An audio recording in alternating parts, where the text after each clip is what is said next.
Ya, yuk kita berdoa sekali lagi. Bapa dalam surga, terima kasih Engkau memberikan kami kesempatan untuk sharing, untuk saling menguatkan. Uh, Khususnya yang jadi tugas kami adalah bagaimana kami bisa menjadi garam dan terang, bahwa kematian Yesus Kristus dan kebangkitannya adalah kunci penggenapan seluruh hukum Taurat dan segala nabi untuk pengampunan dosa manusia yang telah terputus hubungannya dengan Allah. Dan kami, bagaimana kami berperan dalam kehidupan yang masih ada ini, bagaimana hal ini dipahami oleh banyak orang yang belum memahami dan juga belum percaya. Tuhan, bicaralah kepada kami siap mendengar. Dalam nama Tuhan Yesus kami memohon bimbingan-Mu. Amin. Amin. Amin. Ibu Bapak, tema kita, Pak, si kohos dulu Pak, tak pesan buat dua kota. Sudah jadi kohos? Sudah, Pak. Udah.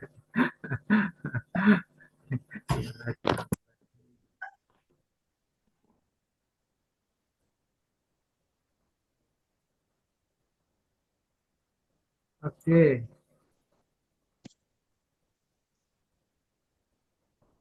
Oke.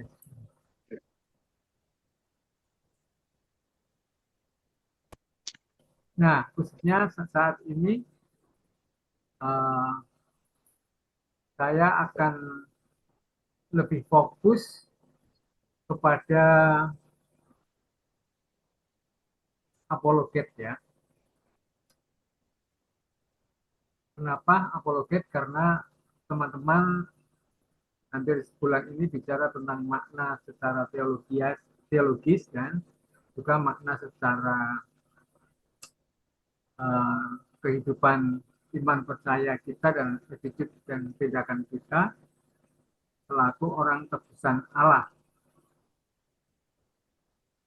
Namun kali ini saya akan bicara dari sisi apologet. Kenapa? Peluang untuk sharing tentang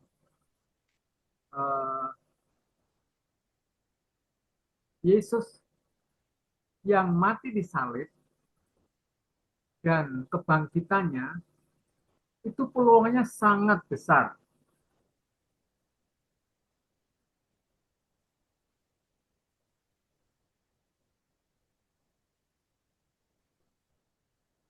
Dalam tema, kalau nggak salah, temanya adalah kematian dan kebangkitan Yesus yang dahsyat. Wis, mantap.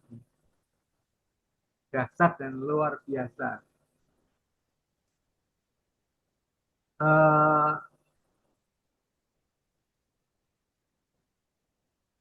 Saya bilang kenapa ini menjadi peluang yang sangat besar. Nah, saya cuma buat dua kotak aja. Oke.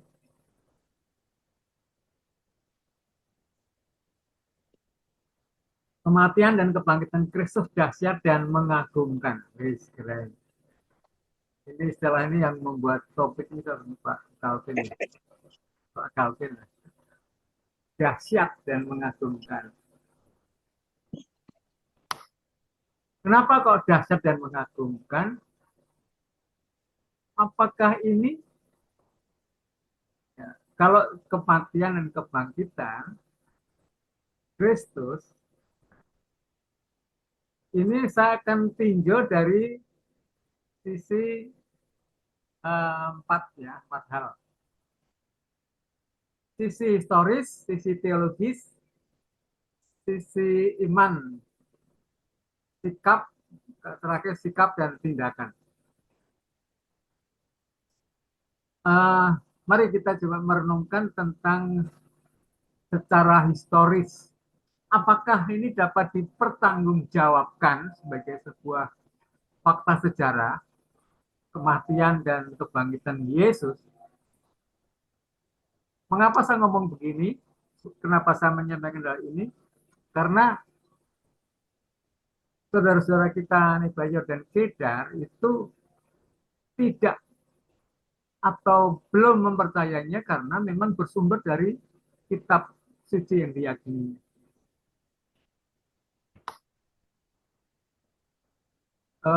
Di sana dikatakan bahwa Isa Al-Masih itu tidak mati di salib tapi diangkat, dan yang diangkat adalah yang diserupakan. Nah, ini adalah bagaimana kita ini bisa boleh dikata menyampaikan fakta sejarah, apakah dapat dipertanggungjawabkan? Sementara mereka ada teks yang mengatakan tidak disalib. Ini pertanyaan yang unik waktu Jumat Agung. Saya ketemu dengan Pak Haji, Pak Prayit, kenapa Jumat ke gereja? Dia bilang gitu, satu sama istri saya. Ya Pak, ini adalah hari Jumat Agung. Apa itu? Jumat tentang memperingati ini kematian Isa Al-Masih, Pak. Oh, ya, kan di Bapak tidak tidak tidak tidak apa namanya, tidak percaya Isa Al-Masih mati di salib, tapi diangkat. Iya, Pak. Nah, saya baru bercerita secara singkat bahwa uh, ini dari segi apa namanya, ini dari sisi saya Pak ya, saya bilang gitu. Uh, 4 penulis di dalam kitab Injil, Matius, Markus, Lukas, Yohanes, itu menulis tentang kematian Yesus Kristus di salib. Nah, apakah ini dapat bisa dipertanggungjawabkan, Pak? Tentu kalau kita bicara tentang masalah fakta sejarah, tentu ada bukti-buktinya. Nah, memang ini agak berbeda, Bapak, saya bilang gitu.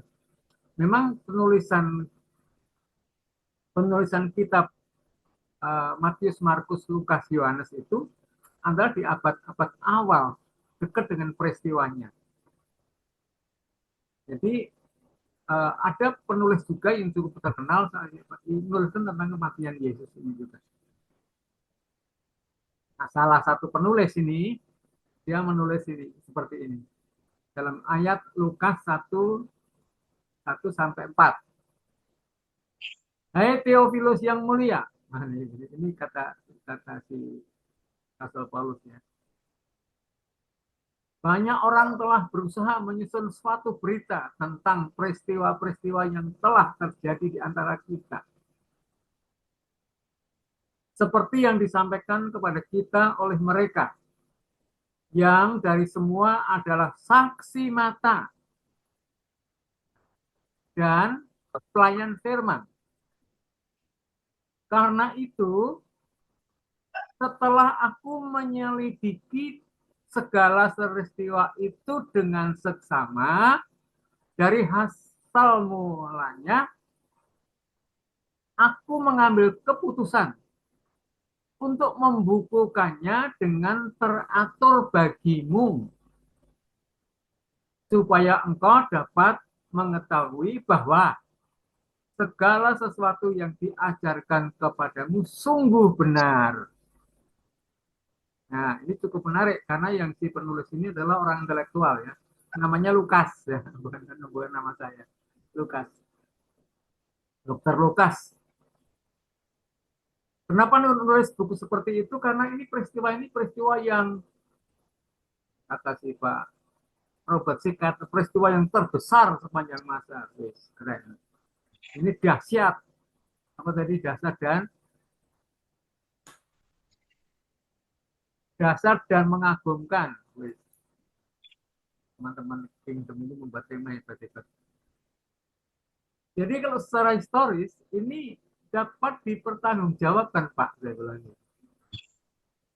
Karena selain ditulis oleh, di sini disebutkan saksi mata dan pelayan firman.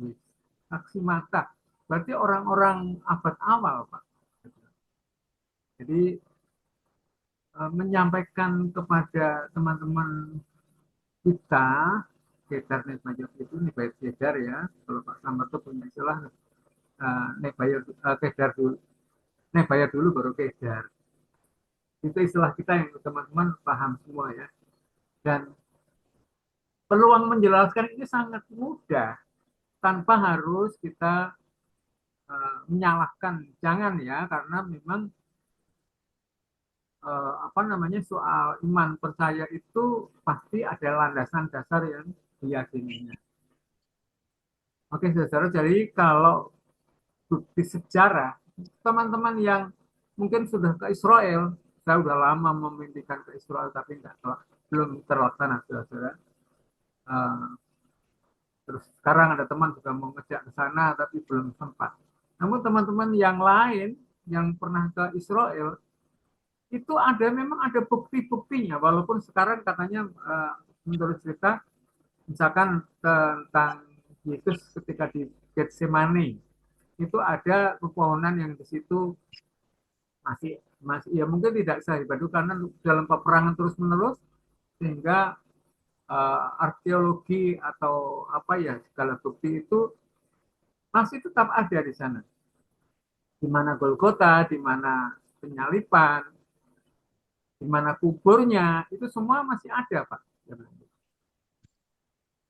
Jadi inilah fakta sejarah, Pak. Memang itu memang kalau secara teologis, Pak, memang saya bilang secara teologis kematian dan kebangkitan Yesus ya, saya juga waktu itu ngomong hanya masalah kematian. Itu menjadi titik sentral secara teologis, Pak. Karena secara teologis bahwa di Kristen, saya bilang bahwa di Kristen itu kematian Yesus itu sudah kayak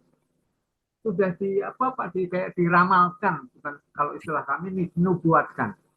Sejak kitab awal, kitab orang Yahudi namanya, kitab Taurat, saya bilang, kitab Kejadian itu dibilang memang benih perempuan ini akan meremukkan kepalamu, kepala ular ya. Rentetan teologis secara Kristen, saya bilang itu memang ada dulu ritual pengorbanan, Pak. Kalau orang beribadah atau ke pusat ibadah ritual di Yerusalem misalkan gitu, Pak. Itu memang ada korban yang dikorbankan adalah domba, sapi atau merpati. Itu dikorbankan lewat imam ya. Pokoknya ada ritual-ritual pengorbanan. Nah, itu adalah sebagai suatu hukum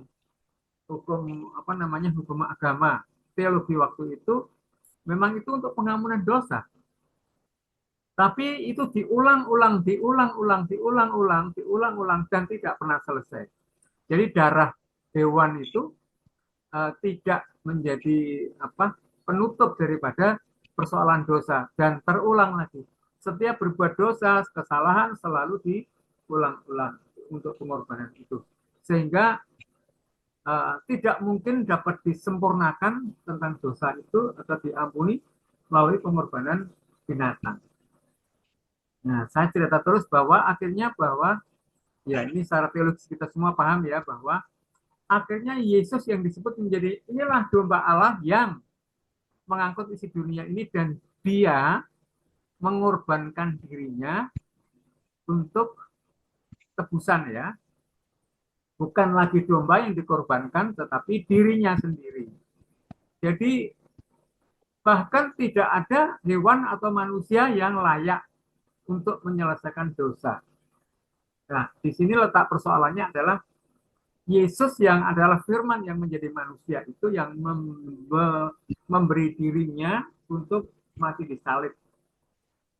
Nah, itu secara teologis Ibu Bapak sudah paham semua. Jadi kalau saya katakan rentetan dari kitab Kejadian sampai penggenapannya itu adalah bayangan. bayangan yang kalau ada bayangan itu ada aslinya. Jadi kalau kita berjalan dalam ada cahaya matahari, kita ada bayangannya. Nah, bayangannya itu adalah kalau saya katakan adalah kitab perjanjian lama, atau kalau dalam konteks ini adalah kitab-kitab Taurat dan para nabi, ya. Itu menjadi bayangan.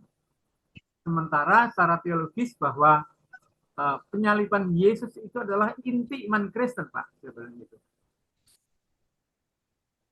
Ya, karena diskusi enak juga ya, sebetulnya ini bersaksi tanpa harus melukai, bersaksi tidak harus menyalahkan, ya. Ini teman-teman, ini penting sekali karena memang di kitab mereka tertulis, Ibu, Bapak, ini sekarang bicara soal iman, ya.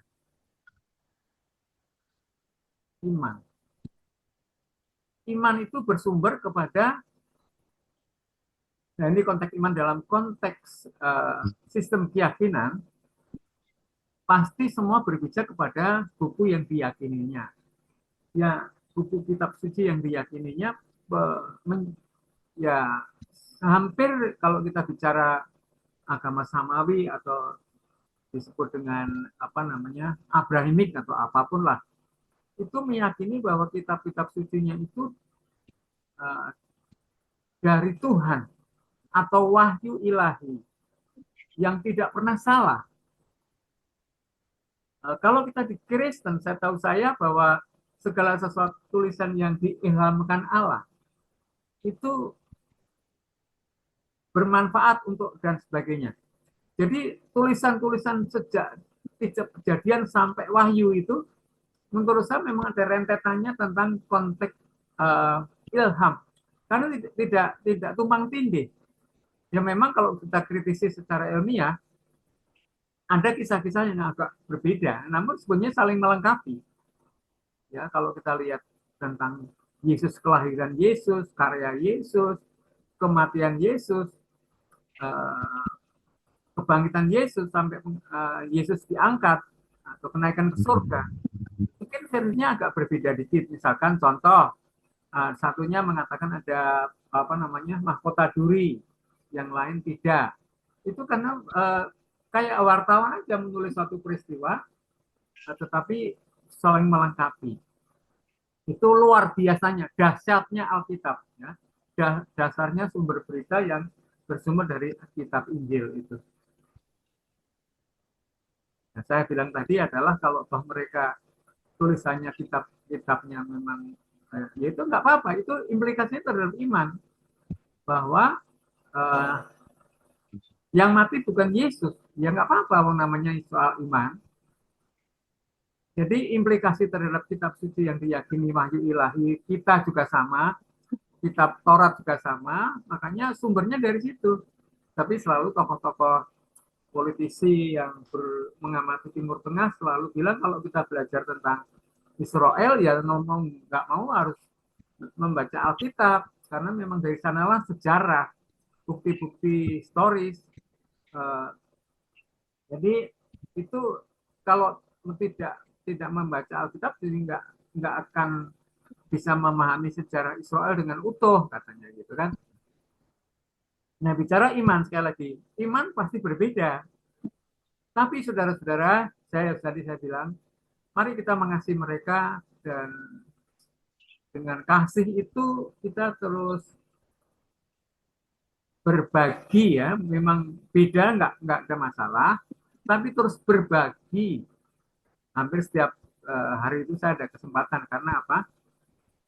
Ya ini agak sedikit tidak sama dengan kebanyakan teman-teman yang aktif di konteks. Kalau jelas pergilah jadikan semua bangsa muridku, itu selalu banyak orang yang pergi, tapi saya datanglah untuk sementara ini, ya. Dulu pergi betul, saya sudah pergi sampai ke hampir seluruh Indonesia pernah, ya. Juga di beberapa negara Asia Tenggara pernah, ya. Itu pergi, saya betul-betul pergi.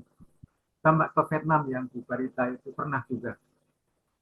Namun apa saudara, pesannya adalah bukan jadikan orang itu menjadi agama Kristen, bukan. Itu saya pahami betul itu. Uh, Tidak menjadikan orang menjadi gereja, apalagi tidak ya. Ini saya akan garis bawahi. Jadikan semua bangsa muridku dalam konteks, karena secara historis fakta dari sisi teologis memang kematian Yesus dan kebangkitan adalah sentral iman Kristen, di mana setiap orang yang percaya uh, itu diselamatkan dalam pengertian hidup kekal. Setiap orang yang percaya tidak binasa, melainkan beroleh hidup yang kekal. Ibu Bapak, jadi ini satu sebenarnya peluang yang sangat besar kita untuk bercerita tentang fakta sejarah, pandangan teologis kekristenan, lalu implikasi imannya berbeda. Tentu sikap dan tindakan kita, tindakan juga teman-teman kita yang lain yang di luar kita itu ya akibat daripada kita mengimani yang bersumber dari buku-buku tadi. Oleh karena itu, Bapak, sikap kita sebagaimana bagaimana Allah mengasihi dunia ini, ya kita mengasihi. Jangan kemarin saya kan ditanya oleh salah satu anggota pemuritan kami, Pak, bagaimana kalau orang-orang yang berbuat baik, yang sangat sangat moralis ya, kayak teman-teman Buddha, itu hebat sekali loh Pak. Masa nggak masuk surga Pak? Gitu kan? Pertanyaannya gitu. Kan saya menyampaikan inti di Yohanes 3:16 itu kan karena begitu besar kasih Allah akan dunia ini sehingga ia telah mengaruniakan anaknya yang tunggal supaya setiap orang yang percaya kepadanya tidak binasa melainkan beroleh hidup yang kekal. Ini juga bicara setiap orang yang percaya, bukan bicara agama, bukan bicara gereja, bukan bicara apapun, tapi bicara setiap orang yang percaya, believe and trust ya. Sebenarnya saya lebih menekankan trust. Kalau orang hanya faith, believe only, hanya percaya dan beriman, tapi hanya knowledge, itu nggak selamat. Saya bilang jangankan orang yang berbuat baik, orang Kristen tanda petik yang masuk keluar gereja, saya juga berani katakan, tidak semua orang yang keluar masuk gereja selamat, Bu. Karena apa? Konteks percaya di sini adalah konteks beriman, belief, dan faith, belief, and trust. Mempercayakan diri. Jadi kalau orang-orang Kristen, saya bilang kalau keluar masuk atau stempelnya agama, itu tidak menjamin karena Yesus tidak berhubungan dengan agama, tidak mendirikan agama. Nah, bagaimana pertanyaan Ibu tadi orang yang moralis tinggi, kelakuannya sangat bagus, bahkan melampaui orang-orang Kristen? Saya bilang, ya menurut ayat ini tidak. Tapi kewajiban kita hanya memberitakan selagi kita masih hidup. Kalau mereka akhirnya meninggal tanpa mendengar Injil, itu tanggung jawab Tuhan, Bu, bukan tanggung jawab kita. Jadi pertanyaan itu saja sederhana. Tidak, tetapi itu wilayah yang kalau dia belum mendengar Injil, itu tanggung jawab Tuhan. Saya nggak mau debat teologi kematian ya, artinya Roh Kristus memberitakan Injil kepada orang-orang mati. Saya juga bilang itu bahwa kesempatan kita yang masih hidup sampai sekarang ini, Ibu Bapak, itu yang kita harus pakai semaksimal mungkin. Saya kadang-kadang berpikir bahwa posisi hidup saya ini adalah sudah umur 66 ya. Jadi berapa umur lagi yang Tuhan akan berikan kepada saya? Itu akan saya akan maksimalkan. Karena memang perjalanan iman saya yang mungkin tidak sama dengan teman-teman ya. Itu beda jauh. Kekristenan itu luar biasa itu Bapak. Kekristenan itu saya boleh dikatakan kekristenan bukan sekedar sistem keyakinan, tetapi karakter ilahi. Karakter yang luar biasa. Karakter Roh Kudus, kasih sukacita, damai sejahtera, dan seterusnya, penguasaan diri. Itu bagi saya, kekristenan itu bukan sekedar kita bicara teologis. bukan bicara historis ya, bukan bicara tentang hal-hal yang sifatnya eksklusifisme, enggak, tapi lebih mengarah bagaimana kita terintegrasi dengan kehidupan masyarakat, bagaimana kita terintegrasi dengan cerita mereka, kita menyatu dengan kehidupan banyak orang, dan bisa teman-teman. Ya, kalau tadi Lukas menulis sebuah Injil, Lukas ya khususnya, dan kisah Rasul, kalau saya nggak nulis hal yang berbau teologis, karena memang saya lebih menulis tentang buku-buku pertanian ya, Ibu Bapak. Buku pertanian yang dapat dipakai panduan untuk bangsa ini, untuk masyarakat di mana kita masih hidup, dan juga untuk generasi mendatang. Saya menulis sebuah buku dan itu dia dipraktekkan dan berhasil. Ya, puji Tuhan untuk hal ini, Ibu Bapak. Jadi saya ingin menjelaskan satu konsep bagaimana kita berapologet ya, bahwa kalau kita bisa menjelaskan dengan kasih, tanpa menyerang, tanpa menyalahkan, dengan sistematis ya, dengan ilmu komunikasi yang baik, yang diajarkan Ibu Tina itu bagus banget, bahwa bagaimana memahami pihak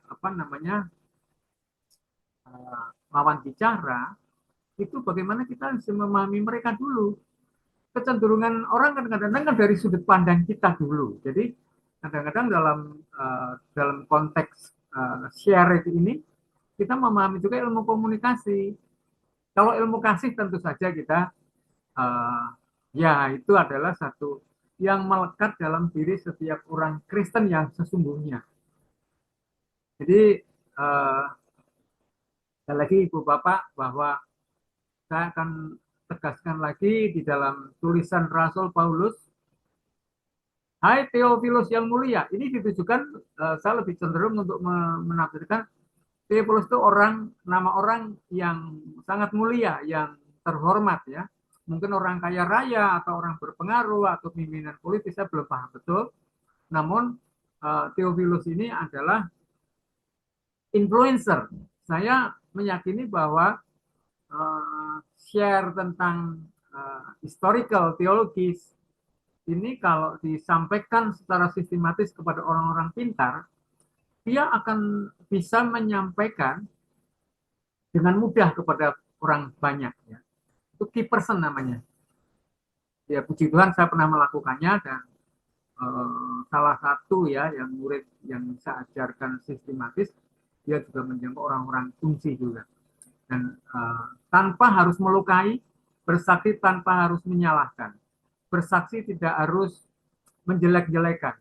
Tapi bersaksi dengan kasih itu very simple.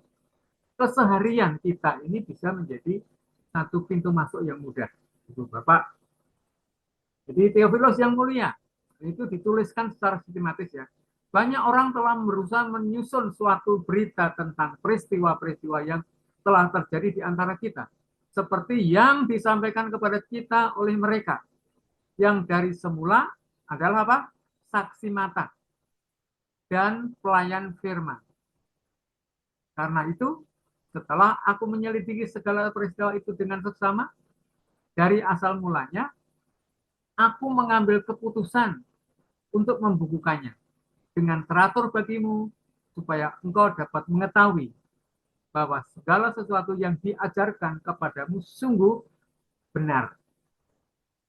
Bapak, jadi kalau kita berapologetika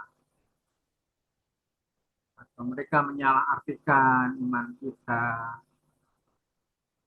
ya kembali ke 4 titik tadi. Historis ya. Secara historis, Injil ini ditulis abad pertama. Sementara keyakinan teman-teman kita banyak ditulis abad ke-6, 7, 8. Tentang waktu yang cukup lama. Mari sajak kita untuk mengambil bagian secara aktif, baik melengkapi jemaat kita, melengkapi murid-murid kita, untuk berpikir secara 4 tahap ini. Keberbedaan eh, jangan dipersoalkan tajam, tapi kita hanya share. Karena kita tahu bahwa kuasa Roh Kuduslah yang menentukan orang percaya atau tidak. Dulu saya juga mikir ya, saya nggak mungkin sebetulnya menjadi menjadi apa percaya Yesus itu kalau bukan karena karya Roh Kudus. Dan ada teman-teman yang bilang, didoakan banyak orang Pak. Ih, sombong bener kamu, bilang gitu. Doa tidak ngomong, bilang itu kan. Tapi memang benar ya Ibu Bapak, dengan doa itu karya Roh Kudus nyata juga ya. Jadi kuncinya adalah uh, segala tulisan yang disusun oleh Rasul Paulus, yang disusun oleh Lukas ya, buku ini Lukas ya, kebetulan nama saya Lukas, tapi saya belum nulis tentang hal seperti ini. uh, itu fakta, dan mari kita bersama-sama. Kalau dari aspek yang lain Ibu Bapak sudah mendalami, tapi saya dari aspek apologetika. Bagaimana kita berbagi dengan kasih tanpa melukai, berbagi kasih tanpa menyalahkan. Bapa dalam surga,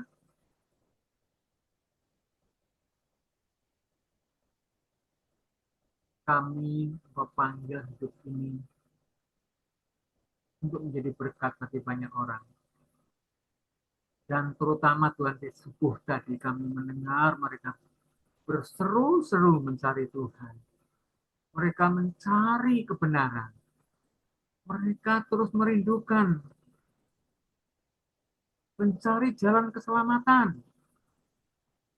Tuhan, siapakah yang kau akan utus untuk mereka?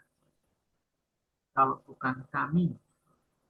Tuhan, terima kasih pagi hari ini ajar kami untuk sungguh-sungguh peka.